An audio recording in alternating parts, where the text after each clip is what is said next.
आपका कोई ठिकाना नहीं कि आप सांप्रदायिक शक्तियों के साथ रहेंगे कि समाजवादी शक्तियों के साथ रहेंगे। मुख्यमंत्री खुद बोलते थे 2020 में कि कहाँ से नौकरी देगा। 10 लाख जब वादा हो 10 लाख की बात हुई थी तो कहा गए थे ना, फिर कहाँ से आ गया पैसा। हम लोग से जब समझौता हुआ तो हम लोग की शर्तें थी, उन शर्तों के आधार पर दबाव में नौकरियां दी गई। तो नौकरियां दी गई तो पैसा कहीं ना कहीं से आ रहा है ना। अब सुई से काम चल जाए तो तलवार लेके क्या कीजिएगा। तो ये मैं समझता हूँ कि एक डिप्लोमेटिक अप्रोच पॉलिटिक्स में होना चाहिए। ये जो मैदान है लड़ाई का, एक ज़माने में लड़ाई का हथियार हुआ करता था तलवार, बरछा, भाला, फरसा। आज की लड़ाई का हथियार है वोट।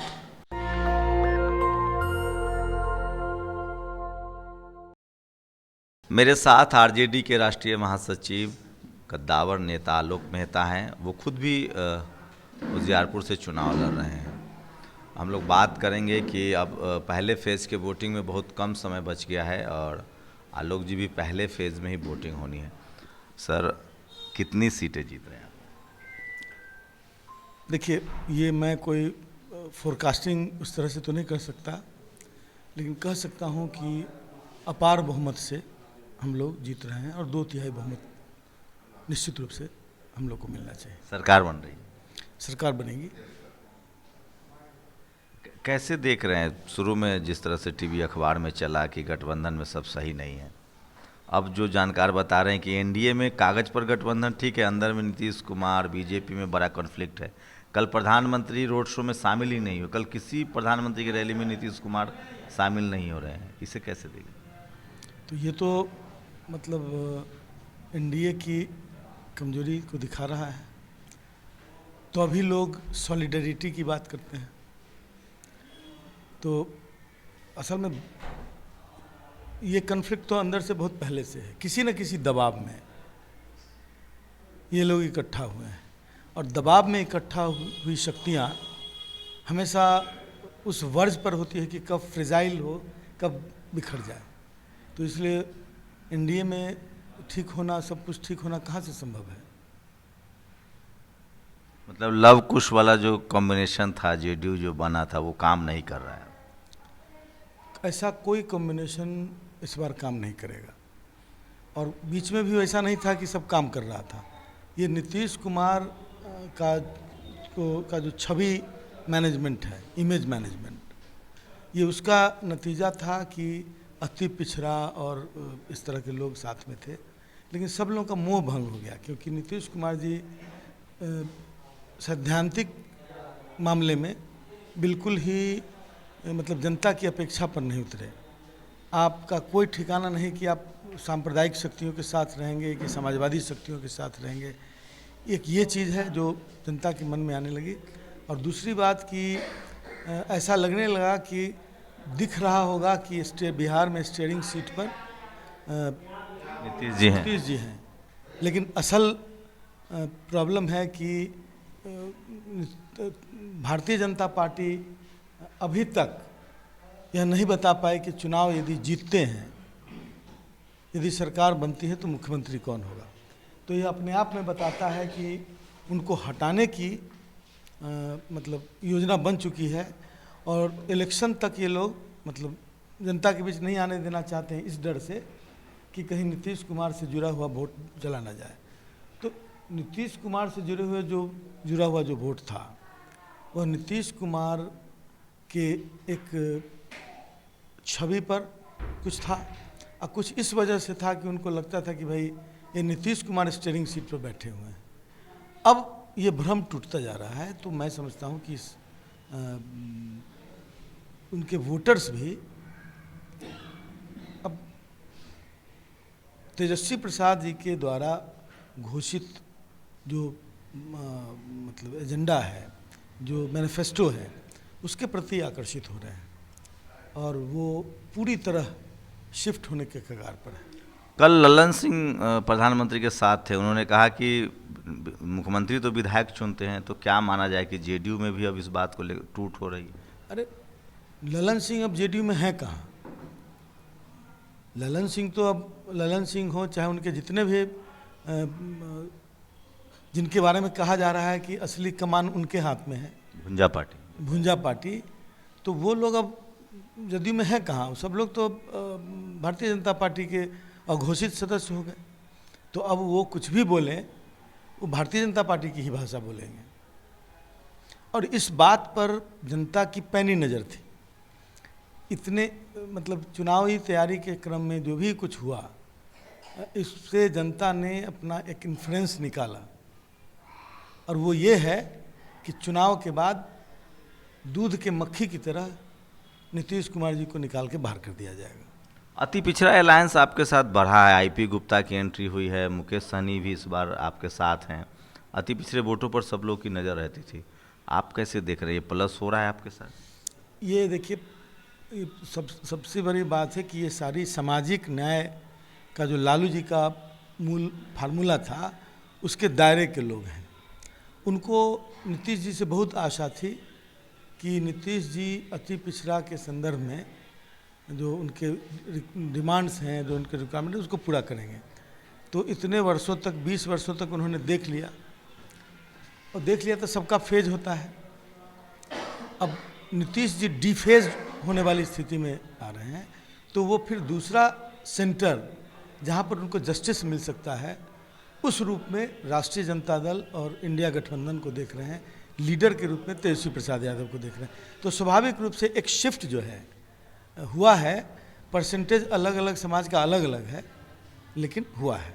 और ये शिफ्ट जो है, ये बेसिकली बैलेंसिंग वोट है, जो कभी जनता दल यू को और एनडीए गठबंधन को जिताता था, आज वो राष्ट्रीय जनता दल और इंडिया गठबंधन के साथ है। ये एक जो पूरा मामला मोकामा का जो राष्ट्रीय स्तर पर मामला हुआ, अब पहले आरोपी को गिरफ्तार कर लिया गया, इसे कैसे देख रहे हैं? देखिए, इसको देखने सवाल है कि जनता, आप क्या करते हैं ये बहुत महत्वपूर्ण नहीं है, आप क्या दिखते हैं ये ज़्यादा महत्वपूर्ण है। जनता एसेस करती है अपने हिसाब से।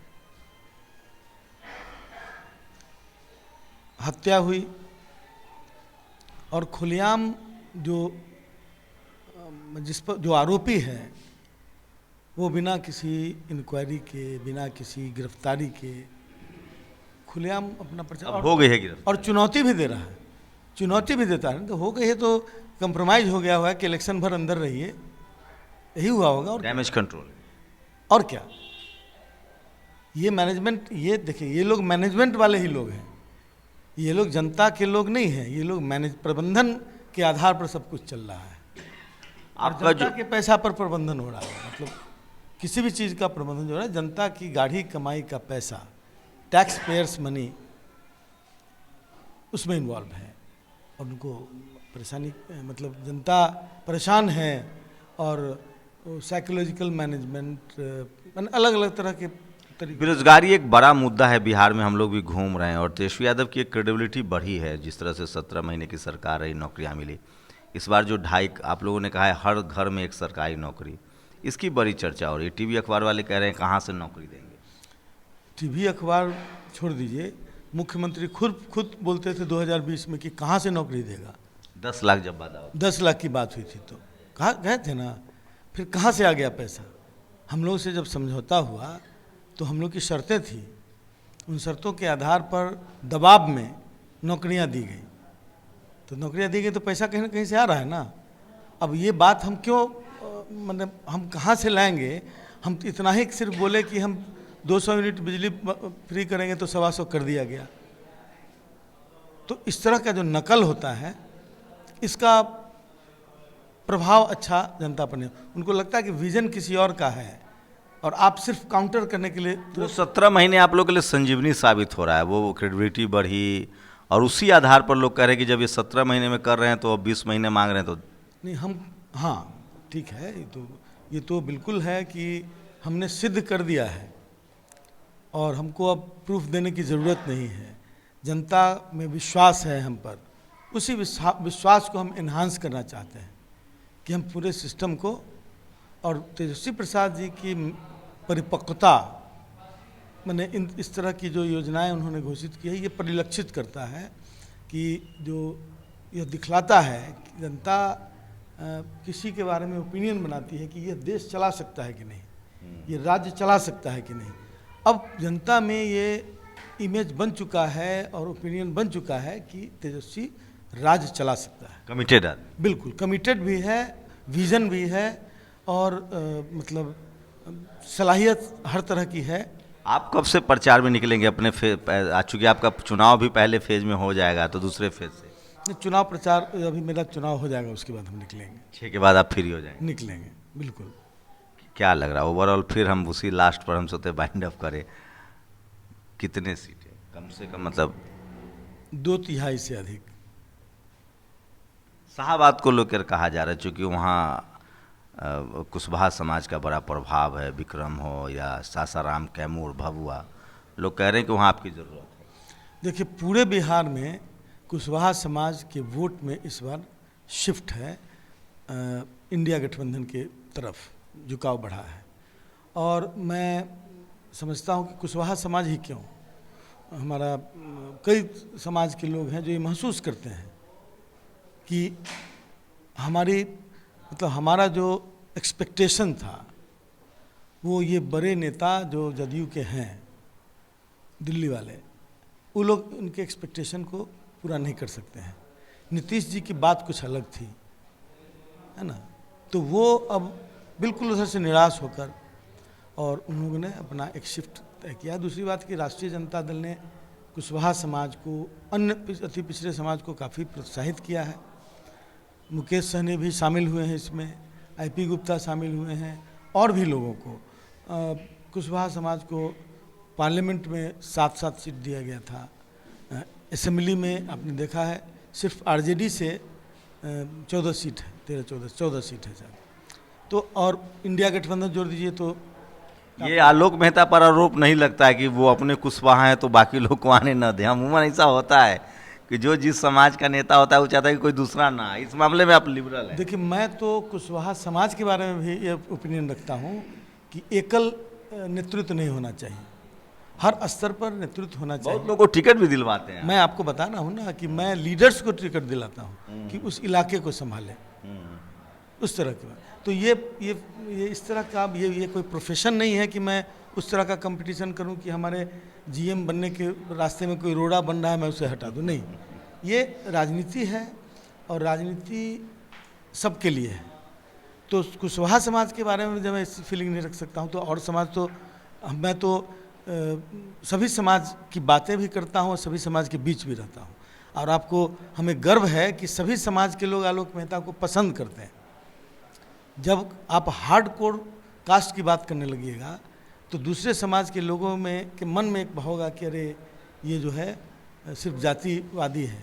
आलोक मेहता के बारे में ये ओपिनियन बिल्कुल नहीं है कि ये जातिवादी है। और मैंने अपने काम से इस बात को, ये कोई किसी के सामने प्रूफ करने की बात नहीं है, ये हमारे स्वभाव का हिस्सा है जो लोगों के ओपिनियन में रिफ्लेक्ट करता है।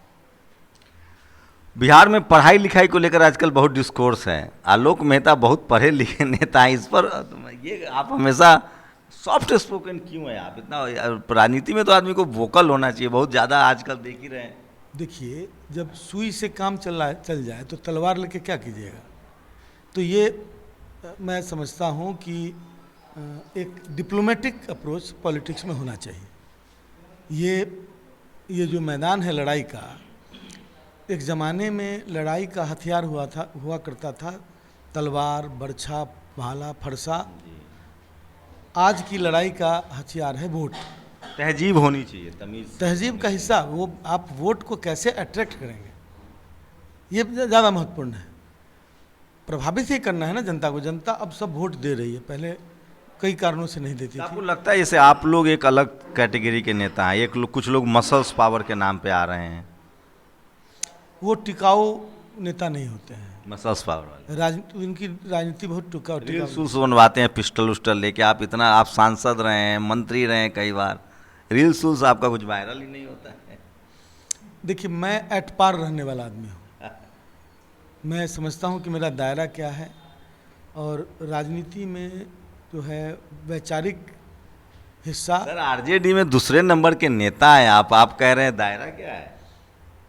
मैंने एक भी सवाल आपके क्षेत्र को लेकर पूछा ही नहीं, क्योंकि मुझे पता है कि आप आरजेडी में मैनिफेस्टो हो, पॉलिसी मेकिंग हो, टिकट डिस्ट्रीब्यूशन हो, उसमें सब में आपकी जिम्मेदारी है। देखिए, पार्टी का लीडरशिप जो होता है वही पार्टी का फेस होता है। तो पार्टी में मल्टी फेस नहीं बनना चाहिए लीडरशिप के मामले में, ठीक है ना। तो मैं समझता हूँ कि हम सब लोग करते हैं राष्ट्रीय जनता दल के लिए और अपने नेता की छवि को जनता में बेहतर बनाने के लिए जो हो सकता है, तो उस तरह की चीज़ों में हम लोग माने राय मशवरा करते हैं और कुछ नहीं। तो आलोक मेहता है, पढ़ाई लिखाई की चर्चा होती है, बहुत पढ़े लिखे नेता हैं और सॉफ्ट स्पोकन भी हैं, और सबसे बड़ी बात है राष्ट्रीय जनता दल में दूसरे तीसरे नंबर के बड़े नेता हैं, जो जिनका कैबिनेट में हमेशा भागीदारी रहती है, मजबूत नेता हैं, पिछड़े कुशवाहा समाज से भी आते हैं, सॉफ्ट स्पोकन भी। जब पढ़ाई लिखाई की बात होती है तो डिग्री भी इनके पास बहुत है। बाकी बातचीत से आपको अंदाज़ा हो ही गया होगा कि आप अगर सरकार बनती है तो आलोक मेहता जी की बड़ी भूमिका रहती है आरजेडी की सरकार में, राष्ट्रीय स्तर पर पहचाने जाते हैं। इसलिए हमारी कोशिश है इस बार कि वो तमाम ऐसे चेहरे जो जानबूझकर मीडिया में नहीं आते हैं, जो बहुत सॉफ्ट स्पोकन है, उनसे आपको रूबरू करा जाए। ऐसे भी नेता हैं बिहार में, बिहार को जो एक मसल्स पावर वाले नेता, ये डॉन हैं, इन पर दर्जनों FIR है। इस तरह से इतर भी कुछ ऐसे नेता हैं जिन पर कोई FIR भी नहीं हो सकती है। आपके एफिडेविट में तो कुछ ऐसा नहीं है, FIR का अभी तक मामला नहीं है? नहीं, हमारे एफिडेविट में आचार संहिता का कुछ मामला था जो इस बार पहले ख़त्म हो गया। अब वो कोरोना काल में उसके कोरोना नियमों के उल्लंघन का 2 केस है। अच्छा, जो लोगों को आप मदद कर रहे थे? मतलब हम लोग एक घटना घट गई थी गोपालगंज में, उससे मिलने जा रहे थे तो सरकार की ओर से पूरा प्रतिबंध लगा दिया गया, और रोकने के लिए उन लोगों ने क्या किया कि सब लोगों पर कोरोना के नियमों के उल्लंघन का केस कर दिया। तो वही 1-2 केस है, बाकी सब कुछ राजनीतिक केसेस रहे हैं जो कि उनका जिक्र है भी नहीं, सब समाप्त हो गया। तो आप दिल्ली में या देश के दूसरे हिस्से में बैठकर आपको सिर्फ लग रहा है कि यहाँ बाहुबलियों का वर्चस्व, ऐसे भी नेता हैं जो सांसद बनते हैं, विधायक लगातार बनते हैं, बड़े मंत्रालय संभालते हैं और बहुत सॉफ्ट स्पोकन भी है। शुक्रिया सर, इस इतनी व्यस्तता में हमारे साथ समय निकाला। बहुत बहुत धन्यवाद आपका। शंभू कुमार सिंह, नेशनल दस्तक, उजियारपुर, वैशाली, बिहार।